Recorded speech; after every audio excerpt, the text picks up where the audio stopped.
Hello दोस्तों, आप सभी का जेएसएससी क्लासेस में स्वागत है। आज के क्लास में हम लोग झारखंड पुलिस 2024 के लिए पेपर 2 का हम लोग शिवांगन पब्लिकेशन का सेट नंबर 13 देखने जा रहे हैं। 12 सेट नंबर 12 देखने जा रहे हैं। इससे पहले हम लोग 11 टेस्ट देख चुके हैं, ठीक है। जो लोग भी अभी तक नहीं देखे हैं जाके देख लीजिएगा, प्लेलिस्ट बनाया हुआ है। और जीके जीएस का भी और हिंदी व्याकरण वगैरह का भी बहुत सारा वीडियो अपलोड किया गया है झारखंड पुलिस के लिए। तो आप लोग प्लेलिस्ट ज़रूर से ज़रूर चेक कर लीजिएगा, ठीक है।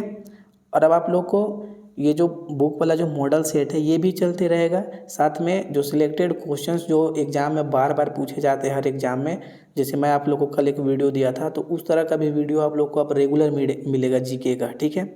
आप लोग को मैथ का भी वीडियो अलग मिलेगा, साइंस का भी अलग मिलेगा, स्टैटिक जीके का भी अलग वीडियो मिलेगा, ठीक है। तो आप लोग ज़रूर से ज़रूर चैनल के साथ जुड़े रहिए। अगर आप चाहते हैं कि झारखंड पुलिस में आपका एक सिलेक्शन हो जाए, आप चाहते हैं एक सीट आप ले ले, तो ज़रूर चैनल के साथ जुड़े रहिए, ठीक है। और जो भी वीडियो अपलोड किया जाता है, जो भी अलग चीज़ बताया जाता है, आप उसको नोट डाउन करते जाइए, ठीक है। और दूसरी बात यह है कि बहुत सारे लोग सोच रहे होंगे कि रनिंग डेट आ जाएगा या एग्ज़ाम डेट आ जाएगा तब पढ़ाई शुरू करेंगे। तो हम बता दे रहे हैं आप लोग को, हवा तक नहीं लगेगा, ठीक है। अगर आप लोग ये सोच रहे हैं ना कि एग्ज़ाम डेट आ जाएगा तब पढ़ना शुरू करेंगे, तो एग्ज़ाम डेट निकालेगा और तुरंत एग्ज़ाम ले लेगा, आपको हवा तक नहीं लगेगा। अभी हाल में जेपीएससी का एग्ज़ाम्पल आप लोग ले सकते हैं, ठीक है। इतना कम समय मिला, तो इसमें मान लीजिए अगर एग्ज़ाम कैंसिल नहीं होता है जेपीएससी का, तो इसमें सिलेक्शन किन लोग का होगा, पीटी कौन लोग क्वालिफाई करेंगे, जो लोग बहुत पहले से पढ़ते आ रहे थे, ठीक है। तो इस बात पे ध्यान दीजिएगा। ये डेट निकालेगा और तुरंत एग्ज़ाम ले लेगा, ठीक है। इसलिए बहुत ज़रूरी है पहले से पढ़ के अपने आप को तैयार करके रखिए एग्ज़ाम के लिए। ये बहुत इंपॉर्टेंट चीज़ है, ठीक है। मैं इस फील्ड में बहुत पहले से हूँ, इसलिए मैं आपको बता रहा हूँ। जो भी शेयर कर रहा हूँ उसको अच्छे से ध्यान से सुनिए और समझने का कोशिश कीजिए। हम लोग शुरू करते हैं सेट को। सामान्य हिंदी का है, पहला प्रश्न है, देखिए, ठीक है। जो भी मैं आपको बताया हूँ उस पर फोकस कीजिएगा, ध्यान दीजिएगा। एग्ज़ाम डेट निकालेगा और तुरंत ले लेगा, हवा तक नहीं लगेगा। और जो न्यू है उसके लिए उनको मैं आपको बता देता हूँ कि देखिए, आप लोग का जैसे उत्पाद पुलिस एग्ज़ाम हुआ था, तो उस समय से स्टूडेंट तैयारी कर रहे हैं, तो उन लोग का तैयारी काफ़ी हद तक बहुत अच्छा हो चुका है। तो उन लोगों से आप लोग का मतलब ये है कंपटीशन है। तो इस चीज़ सबको अच्छे से सोचिए, ठीक है। और फिर एग्ज़ाम का तैयारी में लगे रहिए, तभी कुछ हो सकता है। बहुत सारे सीजीएल का स्टूडेंट है जो लोग झारखंड पुलिस का एग्ज़ाम देंगे, तो उन लोगों से भी आपका कंपटीशन है। तो फिर ऐसे में अगर आप लोग बैठे रहिएगा तो पॉसिबल नहीं हो पाएगा। इसीलिए पढ़ते रहिए, पढ़ते रहिए, पढ़ते रहिए। चलिए हम लोग शुरू करते हैं सामान्य हिंदी। पहला प्रश्न है कि सभी महाप्राण वर्णों वाला समूह है।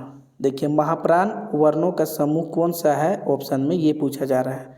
तो मैं आपको ये बता चुका हूँ पहले, मेरा एक वर्ण का वीडियो है, उसमें काफ़ी डिटेल में बताया हुआ इस सब चीज़ों को। तो एक होता है, देखिए, अल्प प्राण होता है, अल्प प्राण होता है, और एक होता है महाप्राण, ठीक है। यहाँ पे महाप्राण दिया हुआ है। अल्प प्राण में क्या होता है ना कि देखिए, आपका व्यंजन जो है स्पर्श व्यंजन में क वर्ग से लेकर के प वर्ग तक आता है, ठीक है। तो क वर्ग से लेकर के प वर्ग में आपका जो पहला हो गया, तीसरा हो गया और पांचवा। जैसे कि मैं आपको बता दूं, जैसे क वर्ग में क्या आएगा, क, ख, ग, घ, अंग, ठीक है। तो ये पहला हो गया, तीसरा हो गया और पांचवा। ये जो होगा ना, ये अल्प प्राण होगा। और जो दूसरा वाला होगा और चौथा वाला होगा, ये महाप्राण होगा। तो ये क वर्ग है, इसी प्रकार च वर्ग होगा, इसी प्रकार आपका ट वर्ग होगा, ठीक है। फिर त वर्ग होगा, प वर्ग होगा। तो याद रखिएगा, जो पहला होगा, तीसरा होगा और पांचवा होगा, ये अल्प प्राण होगा। और जो आपका दूसरा होगा और जो चौथा होगा, ये महाप्राण होगा। तो अब आप क्वेश्चन को देखिए, अब क्या बोला जा रहा है कि महाप्राण वर्णों वाला समूह है। तो देखिए, क, ख, ये दूसरा वाला आ रहा है, तो ये ठीक है, महाप्राण। उसके बाद च, छ, देखिए दूसरा वाला आ रहा है, तो ये भी है महाप्राण। उसके बाद देखिए ट, ठ, दूसरा वाला आ रहा है, देखिए। तो यही ऑप्शन नंबर ए जो है, यही करेक्ट आंसर है, ठीक है। महाप्राण वर्ण वाला समूह कौन सा हो गया, ऑप्शन नंबर ए करेक्ट हो जाएगा। नेक्स्ट है आपका, जयपुरी का स्थानीय नाम है। जयपुरी का स्थानीय नाम क्या है?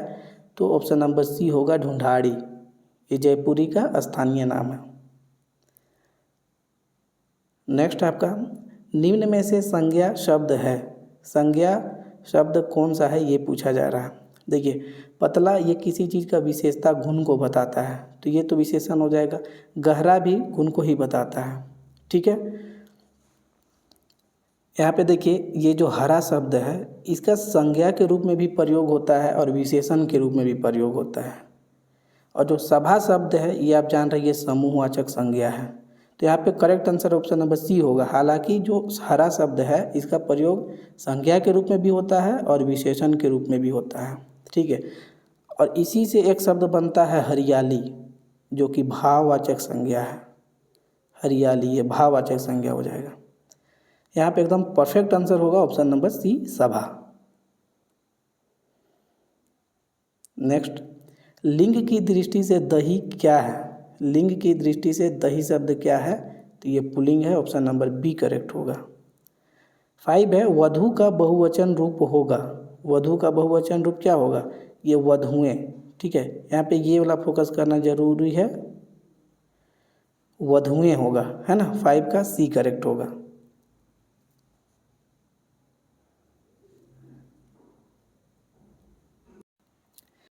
नेक्स्ट आपका क्वेश्चन नंबर 6 है कि निम्न में सर्वनाम शब्द है, सर्वनाम शब्द कौन सा है ये पूछा जा रहा है ऑप्शन में। तो देखिए सर्वनाम का 6 भेद होता है, मैं आपको बहुत बार बता चुका हूँ। उसमें से एक होता है प्रश्नवाचक सर्वनाम। तो देखिए आप लोग प्रश्न पूछिएगा कौन से, कौन शब्द लगा के प्रश्न पूछिएगा ना, इसलिए सर्वनाम शब्द कौन सा हो गया? डी हो गया, कौन। नेक्स्ट निम्नलिखित में से एक विशेष शब्द नहीं है, विशेष शब्द नहीं है ये पूछा जा रहा है। तो 7 का करेक्ट आंसर होगा ऑप्शन नंबर ए, वरदान जो है ये विशेष शब्द नहीं है।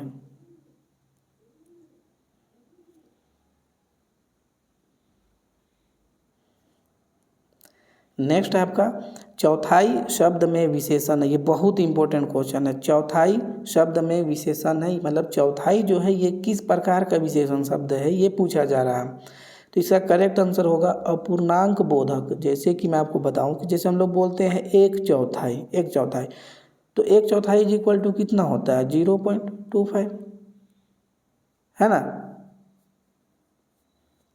यही ना होता है। तो देखिए ये पूर्ण में है कि अपूर्ण है? ये अपूर्ण है। जैसे यहाँ पे 1 रहता, 2 रहता, 3 रहता, तब ना इसको पूर्ण बोलते हैं। तो ये पॉइंट में है, ये अपूर्ण है, ठीक है, इसलिए अपूर्णांक बोधक हो जाएगा, ऑप्शन नंबर डी होगा। ये संख्यावाचक विशेषण होता है, तो संख्यावाचक विशेषण में जो निश्चित संख्यावाचक विशेषण होता है उसी का ये सभी बोध है, मतलब भेद है, ठीक है। ये ध्यान दीजिएगा। जैसे यहाँ पे आवृत्तिवाचक भी दिया हुआ है, तो आवृत्तिवाचक में क्या आता है? तिगुना या 3 गुना, 3 गुना, 4 गुना, 5 गुना, ये आवृत्तिवाचक में आता है। क्रमवाचक में आता है पहला, दूसरा, तीसरा, और इससे हर हाल में प्रश्न पूछा जाता है, ये आप देख लीजिएगा, ठीक है। ये क्वेश्चन आपके लिए बहुत ज़्यादा इम्पोर्टेंट है, एकदम ध्यान से सुनते जाइए, ठीक है। चलिए नेक्स्ट क्वेश्चन है आपका, निम्न में प्रेरणार्थक क्रिया है। 9 का करेक्ट आंसर क्या होगा? प्रेरणार्थक क्रिया क्या है? तो समझाना जो है ये प्रेरणार्थक क्रिया। प्रेरणार्थक क्रिया में क्या होता है कि जो कर्ता होता है वो अपना काम स्वयं नहीं करता है, ठीक है। 10 है आपका ठीक समय पर आ जाना में कौन सा कारक है? ठीक समय पर आ जाना अधिकरण कारक होगा, ऑप्शन नंबर डी। नेक्स्ट दुनिया को नई राह दिखाता है, वाक्य में प्रयुक्त काल पहचानिए। दुनिया को नई राह दिखाता है, तो ये सामान्य वर्तमान काल होगा। 12 है आपका निम्न में भाववाच्य बताइए। भाववाच्य पूछा जा रहा है, भाववाच्य क्या होगा? तो इसमें करेक्ट आंसर क्या होगा? ऑप्शन नंबर बी, अब चला जाए। इससे भाव का पता चल रहा है, अब चला जाए, ऑप्शन नंबर बी करेक्ट हो जाएगा, ठीक है। नेक्स्ट निम्न में अव्यय है, अव्यय शब्द कौन सा है ये पूछा जा रहा है, तो ऑप्शन नंबर बी करेक्ट होगा, ठीक, ये अव्यय शब्द है। तो अव्यय क्या होता है? जिसका लिंग हो गया, वचन हो गया, इन सभी के अकॉर्डिंग रूप चेंज नहीं होता है, उसी को बोला जाता है अव्यय। जैसे यहाँ पे कृष्णा आप देखिए, तो ये तो संज्ञा हो जाएगा, जापान भी संज्ञा हो जाएगा, उत्तर भी संज्ञा हो जाएगा, है ना। तो ठीक शब्द जो है ये अव्यय है। नेक्स्ट, उसने कटोरा भर दूध पिया, वाक्य में अव्यय शब्द कौन सा है? कटोरा भर दूध पिया, तो ऑप्शन नंबर सी होगा।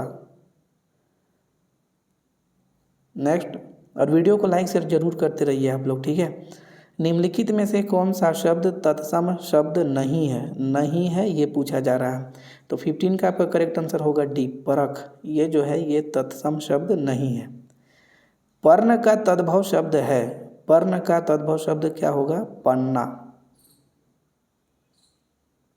नेक्स्ट, कौन सा शब्द घोड़ा का पर्यायवाची नहीं है? देखिए ये नहीं है वाला है ना, इसमें आप जरूर फोकस कीजिएगा, नहीं तो आपका मतलब जानते हुए भी क्वेश्चन गलती हो जाता है इसमें, इसीलिए क्वेश्चन को पूरा हर हाल में अच्छे से पढ़िएगा।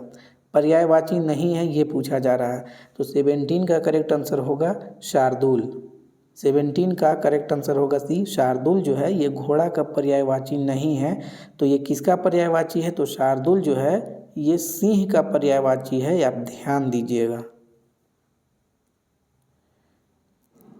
पत्नी शब्द के पर्यायवाची शब्द हैं, पत्नी का पर्यायवाची शब्द क्या है ये पूछा जा रहा है, तो ऑप्शन नंबर सी करेक्ट होगा, भार्या प्राणप्रिया। कर्मण्य का विलोम है, विलोम पूछा जा रहा है, कर्मण्य का विलोम क्या होगा? 19 का देखिए, कर्मण्य का जो अर्थ होता है ना, इसका अर्थ होता है कुशल, कुशल। तो अब आप देखिए इसका विलोम क्या होगा, तो 19 का सी होगा, यहाँ पे दिख रहा अकर्मण्य, अकुशल हो जाएगा, अकुशल, है ना। नेक्स्ट आपका, इनमें से तुरंग किसका समानार्थी शब्द है? तुरंग किसका समानार्थी है ये पूछा जा रहा है। तो अभी कुछ देर पहले बताए कि घोड़ा का पर्यायवाची होता है तुरंग, तो समानार्थी हो गया, 20 का डी करेक्ट होगा। नेक्स्ट, जिसे बुढ़ापा ना आए वाक्यांश के लिए एक शब्द है, जिसे बुढ़ापा ना आए उसके लिए एक वाक्य क्या है? तो 21 का करेक्ट आंसर होगा अजर, बोला जाता है उसको, अजर, जिसे बुढ़ापा ना आए। यहाँ पे ध्यान दीजिएगा, अजर भी है और अमर भी है, ठीक है। तो जिसका कभी मृत्यु नहीं होगा उसको ना अमर बोलेंगे, अजर जिसको कभी बुढ़ापा ना आए, ठीक है। नेक्स्ट आपका सही मुहावरा है, 4 को ऑप्शन दिया हुआ है, उसमें सही मुहावरा क्या होगा? तो आप चारों ऑप्शन को पढ़िए, आपको खुद समझ में आ जाएगा। आँखों में धूल झोंकना, यही ना मुहावरा, आँखों में धूल झोंकना, धोखा देना बोलते हैं हम लोग। 22 का सी करेक्ट होगा। 23 है, भूडोल का अर्थ क्या है? भूडोल, इसका अर्थ क्या होता है? तो इसका अर्थ होता है जलजला, या जलजला समझिए, भूकंप बोलिए, भूकंप बोलिए, तो ऑप्शन नंबर डी करेक्ट हो जाएगा, है ना।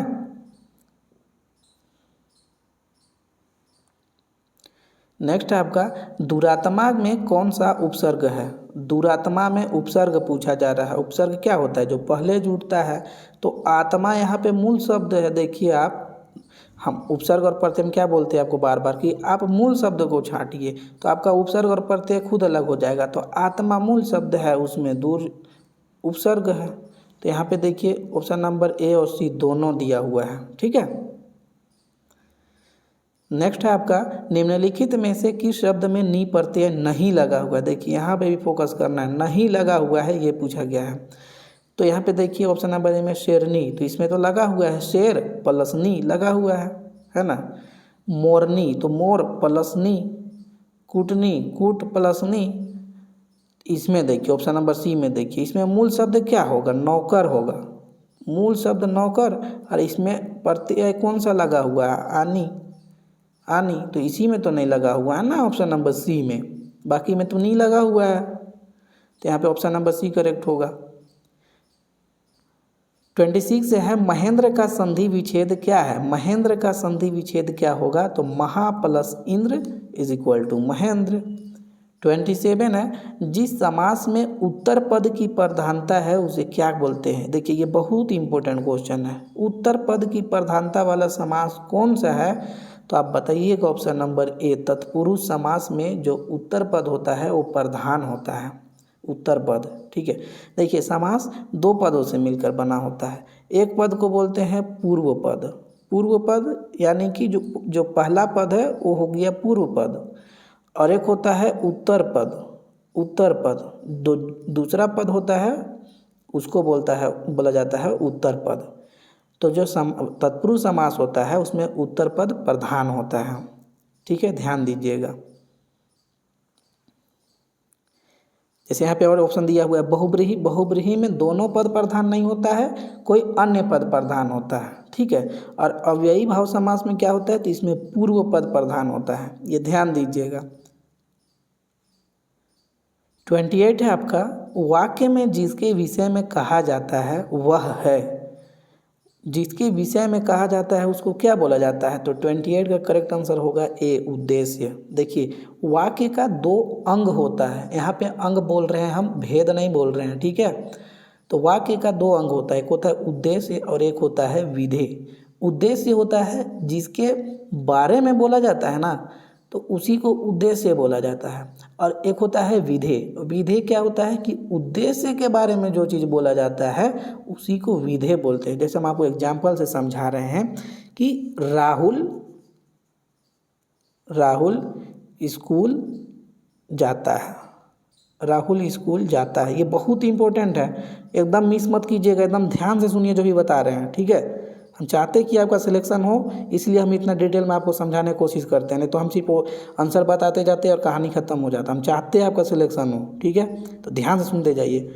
राहुल स्कूल जाता है, तो इसमें राहुल के बारे में बोला जा रहा है, तो राहुल क्या हो जाएगा, उद्देश्य हो जाएगा। अब राहुल के बारे में क्या बोला जा रहा है कि स्कूल जाता है, तो यहाँ पे ये विधेय हो जाएगा। ठीक है, उद्देश्य हम बताए क्या कि जिसके बारे में बात हो रहा है उसको उद्देश्य बोलेंगे, और उद्देश्य के बारे में जो चीज़ बोला जाता है उसको हम लोग विधेय बोलेंगे। ठीक है, देखिए इतना डिटेल में समझाने का यही मतलब है कि हम चाहते हैं कि आपका एकदम सिलेक्शन हो। झारखंड का हालत बहुत ख़राब है। ठीक है, इसीलिए हम आप चाहते हैं आपका सिलेक्शन हो, इसलिए इतना डिटेल पढ़ाते हैं। बस आप फोकसली सुनते जाइए, जो भी आपको एक्स्ट्रा लगता है आप नोट डाउन करते जाइए, पढ़ने का वही तरीका होता है। 29 है, शुद्ध वर्तनी वाला शब्द है, शुद्ध वर्तनी वाला शब्द कौन सा होगा, तो चारों ऑप्शन में देखिए तो मानवीकरण जो है यहाँ पे ये शुद्ध है। नेक्स्ट आपका रस निष्पत्ति के संदर्भ में भक्तिवाद किस आचार्य का मत है, किस आचार्य का मत है, तो 30 का आपका करेक्ट आंसर क्या हो जाएगा, सी, भट्टनायक। ठीक है, ऑप्शन नंबर सी होगा। 31 है, निम्नलिखित वाक्यों में से शुद्ध वाक्य क्या है, शुद्ध वाक्य ये चारों ऑप्शन में आपको चूज करना है। ठीक है, वे सब प्रकार के दोषों से विहीन है, वे सब दोषों से हीन है, वे सब प्रकार के दोषों से मुक्त है। ठीक है, ऑप्शन नंबर सी एकदम परफेक्ट होगा, करेक्ट होगा एकदम। फिर रिपीट हो गया क्वेश्चन, शुद्ध वर्तनी वाला शब्द अभी बताए मानवीकरण, ऑप्शन नंबर सी होगा। अंतरराष्ट्रीय शब्द में संधि निर्देश कीजिए, कौन सा संधि है, तो आप यहाँ नहीं देख रहे हैं, विसर्ग संधि है, ऑप्शन नंबर बी होगा 33 का। तुलसीकृत में कौन सा समास है, देखिए ये बहुत इंपॉर्टेंट क्वेश्चन है, समास से हर हाल में प्रश्न रहेगा। तुलसीकृत, तुलसीकृत, तो इसका सामासिक विग्रह क्या होगा, तुलसी द्वारा कृत, तुलसी द्वारा कृत। ठीक है, तो यहाँ पे कौन सा समास चला जाएगा, तत्पुरुष हो जाएगा, 34 का बी, तत्पुरुष समास हो जाएगा, तुलसी द्वारा कृत। और अगर तत्पुरुष में भी पूछता कौन सा, तो करण कारक तत्पुरुष। ठीक है, ये ध्यान दीजिएगा। 35 है, चंद्रमा का पर्यायवाची शब्द है, चंद्रमा का पर्यायवाची क्या होगा, हम लोग जानते हैं बेहतर तरीका से शशि बोलते हैं। कुंजर का अर्थ होता है, कुंजर 36, कुंजर का अर्थ क्या होता है, तो 36 का करेक्ट आंसर होगा बी, हाथी। ठीक है, हाथी। नेक्स्ट है, कृपण का उपयुक्त विलोम शब्द चुने, कृपण का उपयुक्त विलोम शब्द क्या होगा, कृपण मतलब क्या होता है, कंजूस होता है, तो इसका विलोम क्या हो जाएगा, दानी हो जाएगा, है ना, देने वाला, दानी। नेक्स्ट आपका बलवान के अन्याय से उत्पन्न भय के लिए उपयुक्त शब्द होगा तो आतंक बोलेंगे। नेक्स्ट, अंक शब्द का अनेकार्थी शब्द नहीं है। अंक का अनेकार्थी शब्द कौन सा नहीं होगा? तो जो ये पृथ्वी देख रहे यही नहीं होगा। ठीक है, यहाँ पे नहीं पूछा है। अंक से संख्या का भी एक सब मतलब अर्थ निकलता है, गोद भी होता है, नाटक का एक भाग भी निकलता है। ठीक है, टका सा जवाब देना मुहावरे का अर्थ क्या होगा?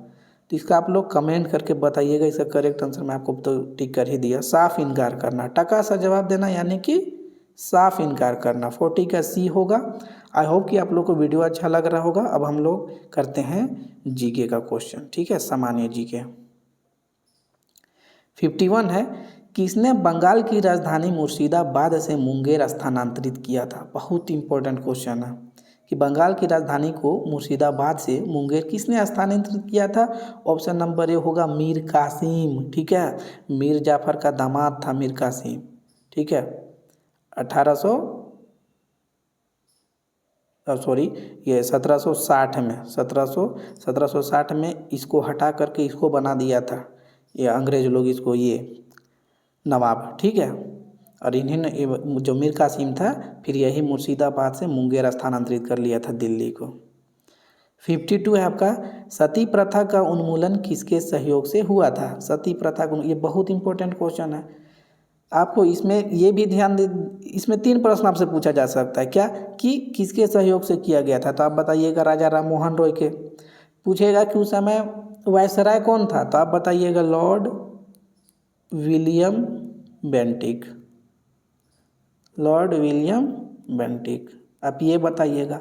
आपसे ईयर पूछेगा कि किस ईयर उन्मूलन किया गया था? तो आप बताइएगा कब? 1829। ठीक है, 1829 में, ये ध्यान दीजिएगा।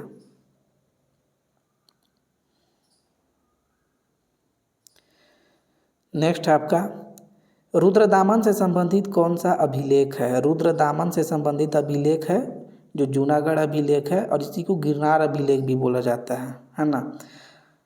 और एक इम्पोर्टेंट क्वेश्चन है जो मैं आपको बता दे रहा हूँ, ये पूछा गया है कि रुद्रदामन, आपसे पूछेगा कि रुद्रदामन जो है किस वंश से संबंधित था? तो आप बताइएगा शक वंश से संबंधित था। ठीक है, रुद्रदामन।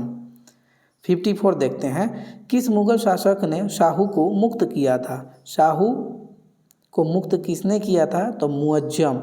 मुअज्जम किसको बोला जाता था? तो बहादुर शाह प्रथम को बोला जाता था। बहादुर शाह प्रथम को मुअज्जम इसका उपनाम था, और इसने ही शाहू को मुक्त किया था, है ना, कैद से। नेक्स्ट, राष्ट्रीय ध्वज का डिजाइन किसने तैयार किया था? हजारों एग्जाम में पूछा जा चुका है ये question. Pingali Venkaiah, option number A correct होगा। जहाँ पे जो एक्स्ट्रा चीज़ है बताते जा रहे हैं, नोट डाउन करते रहिए, तैयारी इसी तरह से होता है। अलकनंदा तथा भागीरथी नदी कहाँ आकर मिलती है? ये बहुत इंपॉर्टेंट क्वेश्चन है कि अलकनंदा और भागीरथी कहाँ मिलते हैं? तो 56 का करेक्ट आंसर क्या होगा? सी होगा। ठीक है, 56 का सी होगा, देवप्रयाग। अब यहाँ पे ये दिया हुआ है, लेकिन और भी कुछ है जिसको आपको जानना बहुत ज़रूरी है, बहुत ज़्यादा ज़रूरी। जैसे आपसे पूछ लेगा अलकनंदा, देखिए आपसे पूछ लेगा अलकनंदा और पिंडार कहाँ पे मिलते हैं? अलकनंदा और पिंडार कहाँ मिलते हैं? तो आप बताइएगा कर्णप्रयाग में, ये कर्णप्रयाग में, कर्णप्रयाग। फिर आपसे पूछेगा अलकनंदा और धौली गंगा कहाँ मिलते हैं? धौली गंगा, धौली गंगा। तो आप लोग बताइएगा विष्णुप्रयाग में। ये अलकनंदा और धौली गंगा विष्णुप्रयाग में। आपसे और एक प्रश्न पूछेगा क्या कि अलकनंदा और मंदाकिनी कहाँ पर मिलते हैं? मंदाकिनी कहाँ मिलते हैं? तो आप बताइएगा क्या? रुद्रप्रयाग में, रुद्रप्रयाग में। ठीक है, ये जो कहाँ पे मिलते हैं ये इससे बहुत बार प्रश्न पूछा जाता है, इसलिए मैं आपको बता दिया। नेक्स्ट है आपका, निम्नलिखित में से कौन इस्पात उद्योग के संबंध में सुमेलित है? सुमेलित कौन सा, ये पूछा जा रहा है। तो ऑप्शन नंबर ए करेक्ट होगा, तमिलनाडु सेलम। ठीक है, जो सेलम इस्पात संयंत्र है ये तमिलनाडु में। दुर्गापुर उड़ीसा में थोड़ी है, ये पश्चिम बंगाल में है। भिलाई, भिलाई छत्तीसगढ़ में है, बंगाल में नहीं है। और राउरकेला जो है ये उड़ीसा में है। ठीक है, नेक्स्ट है आपका दूध सागर जलप्रपात कहाँ है, स्टैटिक जीके का बहुत इंपॉर्टेंट क्वेश्चन। तो ये गोवा में स्थित है। नदी का नाम पूछ लेगा, किस नदी पर है आप बताइएगा, मांडवी नदी पर। और याद कर लीजिएगा जैसे सी क्लासेस वाला बताया था, मांडवी नदी पूछेगा आपसे। निम्न में से कौन सा मंडल सर्वाधिक गर्म होता है, तो ऑप्शन नंबर बी होगा क्षोभ मंडल। किस अनुच्छेद के तहत नीति निर्देशक तत्व को न्यायालय में प्रश्नगत नहीं किया जा सकता, हम आपको बता दे रहे। देखिए ये क्वेश्चन जो देख रहे हैं ना, ये जेपीएससी 17 मार्च को हुआ था, उसमें से डायरेक्ट ये क्वेश्चन था। अगर जेपीएससी एग्ज़ाम से पहले ये सेट हम करवा चुके होते तो हो सकता है अगर बहुत लोग गलत भी किए होंगे जो मेरे व्यूअर्स हैं, तो उन लोग का ये क्वेश्चन सही हो जाता। ठीक है, एकदम डायरेक्ट यही वाला क्वेश्चन था कि किस अनुच्छेद के तहत नीति निर्देशक तत्व को न्यायालय में प्रश्नगत नहीं किया जा सकता है, 37, अनुच्छेद 37 के तहत। अनुच्छेद 37 भी पूछा था और अनुच्छेद 44 भी पूछा था। जो लोग दिए होंगे उन लोग को अच्छे से क्वेश्चन याद होगा। तो इसमें क्या है, एक समान सिविल नागरिक संहिता 44 में है। 37 में क्या है कि न्यायालय में प्रश्नगत नहीं किया जा सकता नीति निर्देशक तत्वों को। 40 में क्या है कि पंचायतों के गठन से संबंधित प्रावधान है। ठीक है, और 47 में क्या है कि राज्य का ये कर्तव्य है कि वे अपने लोगों का जो पोषाहार स्तर है, जीवन स्तर है, उन सभी को मेंटेन करके रखें। ठीक है, तो ये यहाँ पे आप देखिए ये दोनों क्वेश्चन ये दोनों अनुच्छेद से पूछा था जेपीएससी में डायरेक्ट। चलिए नेक्स्ट, राज्य निर्वाचन आयुक्त को कौन पदच्युत कर सकता है, तो जो प्रक्रिया उच्च न्यायालय के न्यायाधीश को हटाने का है, सेम वैसे ये होता है। और नियुक्ति कौन करता है, तो राज्य का राज्यपाल। 62 है, इनमें से किसने दूरगामी आर्थिक सुधारों को शुरू किया, दूरगामी आर्थिक सुधारों को शुरू किसने किया, 62 का करेक्ट आंसर होगा डी, मनमोहन सिंह। मनमोहन सिंह। नेक्स्ट, संतोष ट्रॉफी का संबंध किस खेल से है, तो 63 का करेक्ट आंसर क्या हो जाएगा, ऑप्शन नंबर ए, फुटबॉल। बहुत बार ये क्वेश्चन आ चुका है। नेक्स्ट, ताजिकिस्तान की राजधानी कहाँ है, तो 64 का करेक्ट आंसर क्या होगा, सी, दुशांबे। ताजिकिस्तान की राजधानी दुशांबे होगा। लेकिन आपके लिए ये बहुत ज़्यादा ज़रूरी है कि जो 3 ऑप्शन है उसको भी जानना। तो बिश्केक आप देख रहे हैं, बिश्केक, तो बिश्केक किसका राजधानी है, ये किर्गिस्तान का राजधानी है। ताशकंद किसका राजधानी है, तो ताशकंद उज्बेकिस्तान का राजधानी है। जो अस्ताना आप देख रहे हैं ये किसका राजधानी है, तो कजाकिस्तान का राजधानी है। आप अच्छे से देखिएगा ना, डायरेक्ट क्वेश्चन उठता है बाबू ये लोग ये सब प्रश्न एकदम।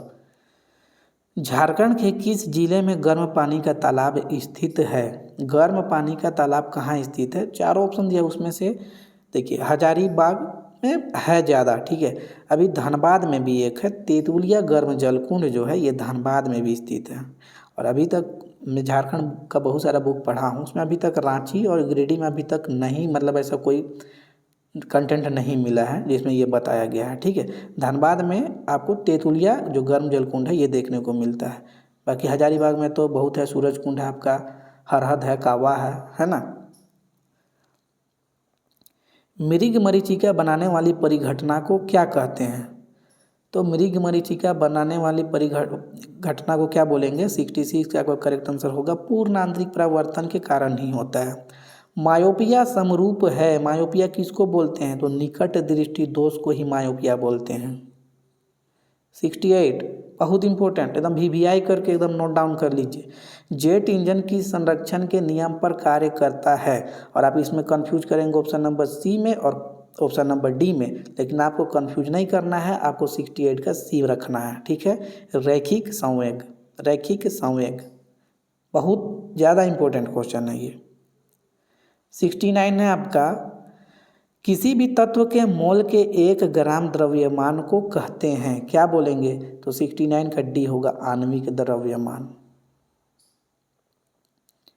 नेक्स्ट, निम्नलिखित में से किसको रेडियोधर्मिता की भौतिक परिणाम की इकाई कहते हैं, रेडियोधर्मिता का इकाई क्या है, तो बैकरेल। ऑप्शन नंबर बी करेक्ट होगा। ये भी बहुत ज़्यादा इंपॉर्टेंट क्वेश्चन है। देखिए ये जो सेट है ना, ये एक्चुअल में बहुत सारा एग्जाम को देखते हुए सेट तैयार किया गया है। मैं जहाँ पे इसका क्वेश्चन का देख पा रहा हूँ। ठीक है, तो आप लोग बहुत ध्यान से इस सेट को कीजिएगा, मतलब ये जो बुक है इस बुक का जो भी सेट है उन सभी को, क्योंकि इसमें जीके का क्वेश्चन जो ना बहुत अच्छा है। 71 है पीतल से बना खाली स्थान से बना होता है पीतल। तो पीतल जो होता है ना वो पिताजी से बना होता है, पिताजी। पिताजी में पीतल हो गया, तांबा हो गया, तांबा हो गया, और जी जो है ये जस्ता हो गया। तो तांबा और जस्ता, ऑप्शन नंबर सी। तो ये ट्रिक है, आप ध्यान दीजिएगा। मानव शरीर में संक्रमण को रोकने में मदद करने वाला विटामिन है। कौन सा विटामिन जो है संक्रमण को रोकता है? तो विटामिन ए, ठीक है, विटामिन ए, जिसको रेटिनॉल बोलते हैं। रासायनिक नाम याद कर लीजिएगा। बाकी साइंस का क्लास शुरू होगा, सब बताएंगे। मानव शरीर की सबसे बड़ी मिश्रित ग्रंथि पूछा जा रहा है। मिश्रित ग्रंथि कौन सा है? तो अग्न्याशय हम लोग जानते हैं। सबसे बड़ी ग्रंथि पूछता तो आप यकृत बताते हैं, मिश्रित पूछेगा तो आप अग्न्याशय बताइएगा। बुद्धि का केंद्र स्थित है, तो 74 का ये होगा प्रमस्तिष्क। डीएनए संरचना का सही मॉडल किसने बनाया था? 75 का बी होगा वाटसन एवं क्रिक। ये बहुत इंपॉर्टेंट क्वेश्चन है, बार बार पूछा जाता है, ठीक है। तो ये हम लोग किए। आई होप कि आप लोगों को बहुत अच्छा वीडियो लगा होगा, और जो भी वीडियो को अभी तक लाइक नहीं किए हैं लाइक कर लीजिएगा और सब्सक्राइब भी कर दीजिएगा चैनल को। नेक्स्ट वीडियो में मिलते हैं, ख्याल रखिए, पढ़ते रहिए, दौड़ते रहिए। Thank you.